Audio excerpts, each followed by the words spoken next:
welcome to the Malawi UN channel. In recent news, our correspondent has caught up with our ambassador Brian Bowler. Today we will be discussing the important subject of South Sudan.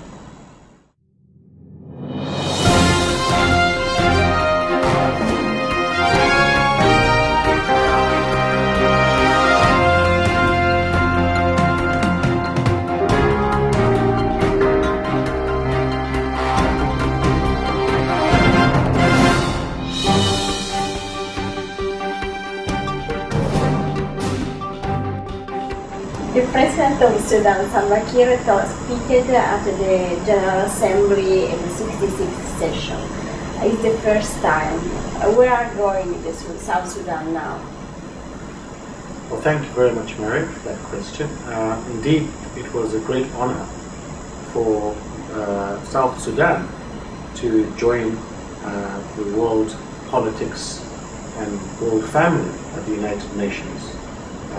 Being the 193rd country, it was a big honor for all of us to welcome South Sudan to this very important event. I think having the President himself at the United Nations General Assembly this year was very symbolic and very significant for the world to now realize that South Sudan is a real country. It has a president, and they'll need their support to continue rebuilding that country.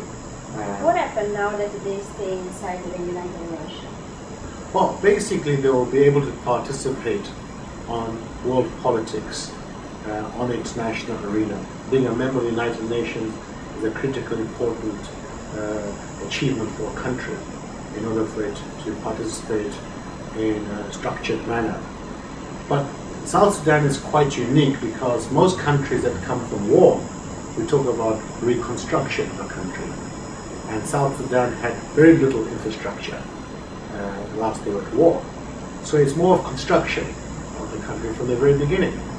And it's important that all the countries that gave good support to the creation of South Sudan, including my country, Malawi, which were the chair of the African Union at that time, we continue to support South Sudan in constructing the country. Do you think that the other countries of Africa can help South Sudan? Yes, for sure. There's many types of help that will come in. South Sudan is a new country with great opportunity.